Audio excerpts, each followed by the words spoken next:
Breaking news చూస్తున్నాం. హైదరాబాద్ నందినగర్ నివాసంలో కేసీఆర్ కీలక భేటీ నిర్వహిస్తున్నారు. కేటీఆర్, హరీష్ రావు ఇతర నేతలతో సమావేశమయ్యారు.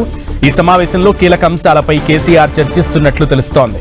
అసెంబ్లీ సమావేశాల్లో అనుసరించాల్సిన వ్యూహాలపై నేతలకు కేసీఆర్ దిశానిర్దేశం చేస్తున్నారు. అటు తాజా రాజకీయ పరిణామాలపై కూడా ఈ సమావేశంలో కీలకంగా చర్చిస్తున్నట్లు సమాచారం.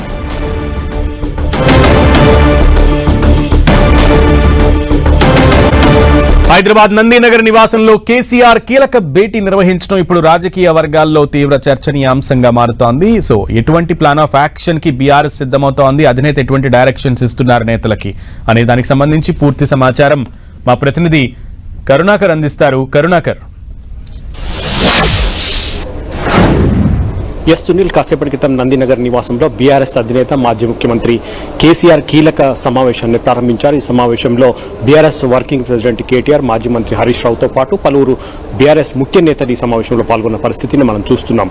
నిన్న అసెంబ్లీ సమావేశాలు ప్రారంభమయ్యాయి. జనవరి 2 నుంచి కంటిన్యూగా అసెంబ్లీ సమావేశాలు జరగబోతున్న నేపథ్యంలో అసెంబ్లీ సమావేశాల్లో ఎటువంటి వ్యూహాన్ని అనుసరించాలన్న దానిపైనే కేసీఆర్ నేతలకు దిశానిర్దేశం చేస్తున్నట్టు తెలుస్తోంది.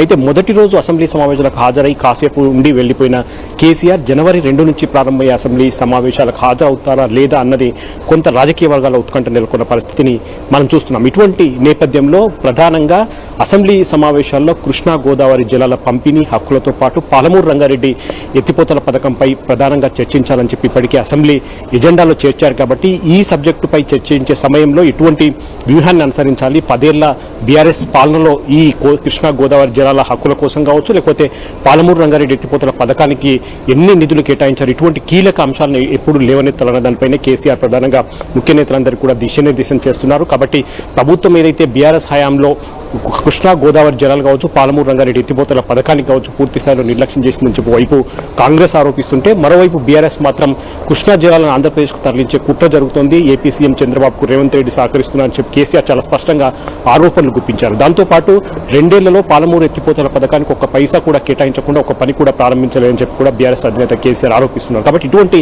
అంశాలను ధీటుగా ఎట్లా ఎదుర్కోవాలి, ప్రభుత్వం విమర్శించే పరిస్థితిని, ప్రభుత్వ ఒక వైఖరిని ఎట్లా ఎండగట్టాలన్న దానిపైనే కేసీఆర్ ప్రధానంగా దృష్టి సారించారు. కాబట్టి ఈ రోజు జరిగే ఈ సమావేశంలో, అసెంబ్లీ సమావేశంలో ఎటువంటి వ్యూహాన్ని అనుసరించాలన్న దానిపైతో పాటు నేతల వాదాన్ని ఏ విధంగా ఉండాలన్న దానిపై కేసీఆర్ దిశానిర్దేశం చేస్తున్నారు.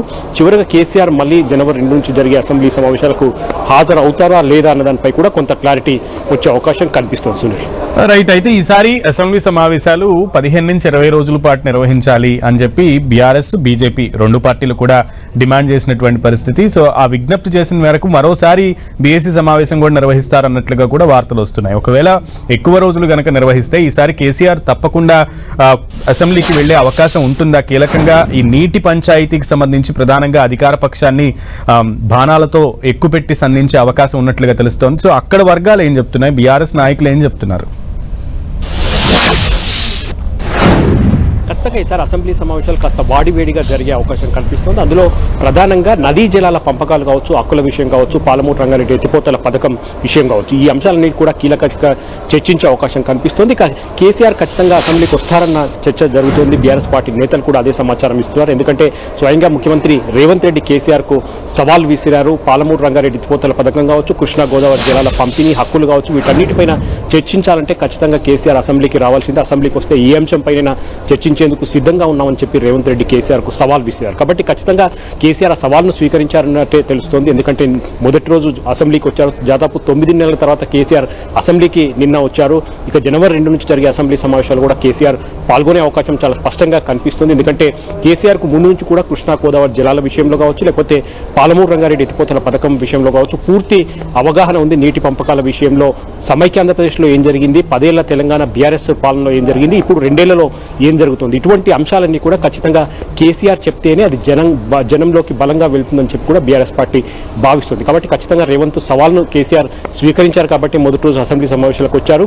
ఖచ్చితంగా కృష్ణా గోదావరి జలాల హక్కులపై కావచ్చు, లేకపోతే పాలమూరు రంగారెడ్డి ఎత్తిపోతల పథకానికి సంబంధించిన చర్చ సందర్భంగా ఖచ్చితంగా కేసీఆర్ ఆ చర్చలో పాల్గొంటారని చెప్పి బీఆర్ఎస్ వర్గాలు చెప్తున్న పరిస్థితిని మనం చూస్తున్నాం. Sunil, okay Karunakar, thank you.